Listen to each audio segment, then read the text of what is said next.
Yo, David, I talked to the people, and they want to know how we met.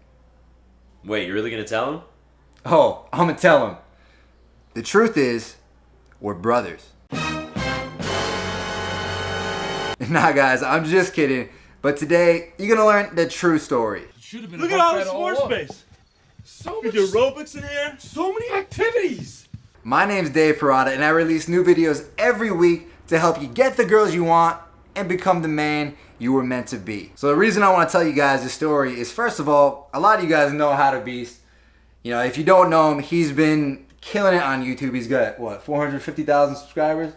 Yeah, I mean, it's blowing up, man, but who's counting? Who's counting? But yeah, it's all about like fitness, dating, confidence, that kind of stuff. He's killing it. The second reason is because our friendship has allowed us to push each other in a lot of different areas of life and really level up. I'll bring in my buddy Dave from Beastly Gentlemen, David, because I'm Dave. And What's up, guys? What's up? So in this example, he's gonna be a girl because he has some feminine qualities, right? Yeah, bro. So we're gonna drop some valuable lessons in there for you guys. What do you think? Let's get started. So back in 2014, we were both living in Boston. We both were writing blogs. Does anybody write blogs anymore? I don't think so, bro. Well, we were doing that, and we had a friend, a mutual friend, Brian, who knew we were both trying to write these blogs, and he was like, yo, David, I think he sent us an email, actually, like CC'd us on it, and like linked us to each other's blogs. Yeah. And then we decided to meet up, and of course, we went to the most logical place to meet up at. Not Chipotle, not Burger King. Qdoba. By the way, Qdoba is low-key better than Chipotle. I agree. And then at the Qdoba meetup, I was like, this guy actually seems pretty cool. We're kind of on the same wavelength. You know what? I'm gonna invite him out to this Hawaiian party I'm going to later that night. And he came through. We had a good time, and the rest was kind of history. Yeah, it's funny, man. Like that first day, like it required like kind of a big effort on both of our parts to like schedule time to meet a guy we didn't know, then for him to like invite me to this party he was going to, and for me to follow through and go to the party. And I think like it makes me think the biggest barrier to meeting like really awesome friends like Dave is that at first it's kind of hard to make an effort. Like it's just it's human nature, I think, to feel lazy and not want to put yourself out there. Like you want the other person to do the work. But if you put yourself out there and you make effort, then they're gonna make effort too. If there's someone you want to be friends with. So guys, right after that, I moved out to Vietnam and Dave moved out to Spain. And you'd think that we would stop being become friends after that. It would just kind of dissipate. But we kept making that effort and we kept staying in touch. But anyways, at one point, I realized he had self-published like 8 books on Amazon. So I asked him about it. And one of the things I really liked about him was that he wasn't just trying to brag about the success and trying to impress me like, oh, I sold this many copies and made this much money. He was down to help me out and just be cool about it. And that led to me launching my first book and several other really successful books thereafter, thanks in large part to his help.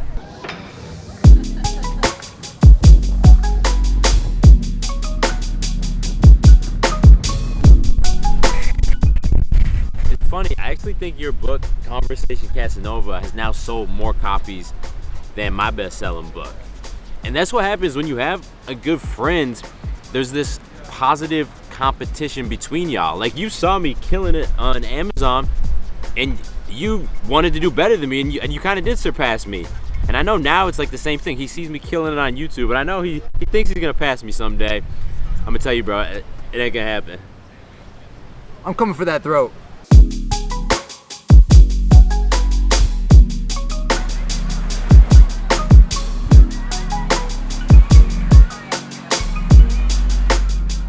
So if you fast forward about 6 months, I moved back to Boston. I got a lease on an apartment. And about halfway through that lease, I can remember it was like the most epic winter I've ever been in Boston. We were getting 2 or 3 feet of snow every single weekend.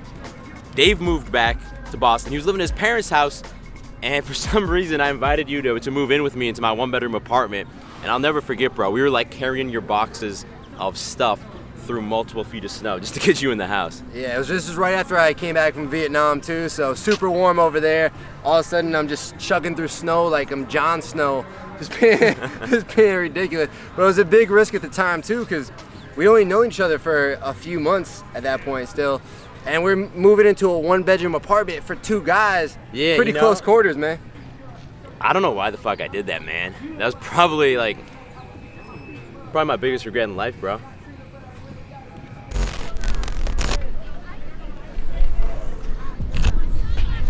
So to give you guys some context, we both actually had gone through a breakup a week or 2 before we moved in together. So I think one thing that motivated us was to go through the grieving process together.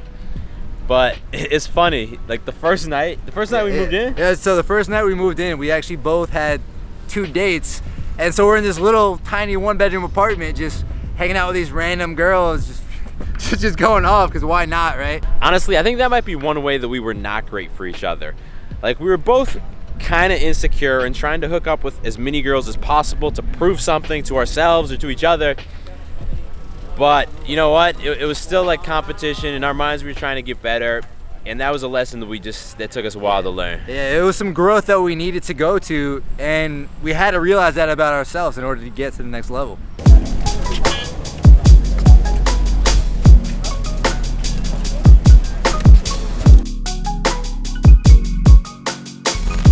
So we lived in Boston for most of the next year, and then Dave talked to me one day. He's like, yo, you want to go to Spain this summer?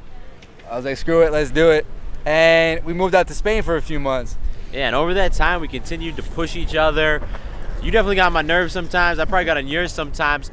But the thing is, after that, Dave ended up moving to Colombia. I went back to Boston, and even though we were in separate countries, probably every single day over the last 3 years, how long it's been since then, probably at least 95% of the days we talk to each other, whether it's just text or talking on the phone.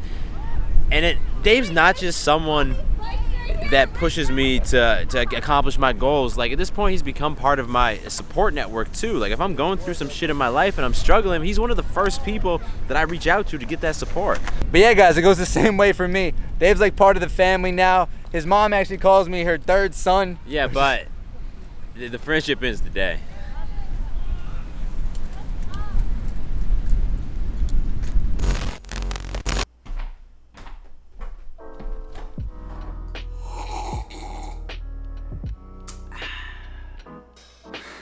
Well, guys, I think that one of the biggest lessons to learn from all this is that you got to work on yourself, because when you're driven, you're confident, and you're trying to be successful, you're a lot more likely to meet like-minded people who are doing the same kind of things. Yeah, if I meet another guy who's clearly striving to improve himself, it doesn't matter exactly what area, I recognize that, and immediately there's a connection between us, and there's a chance that can be a crazy valuable friend. So yeah, you don't want to be some jamoke in your basement I can't make any money, can't make any friends, I don't know what's going on.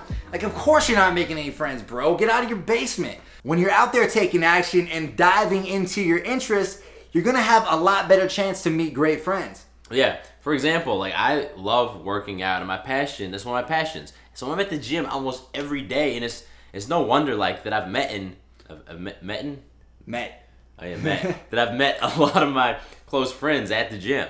Speaking of which, it's time for me to hit the gym. All right, man. Well, thanks to Dave for being in the video. Thanks, bro. You can check out his YouTube in the description below. It's a pretty good channel. If I don't see you on my channel, I will be mad, bro. I'm gonna be mad. But yeah, guys, I know this was a different kind of video, but I think there's a lot to learn from these kinds of stories, so I hope you got some good value from it. Now, if this is your first time watching the channel, make sure to hit the subscribe button, and I'll talk to you guys in the next video. Peace!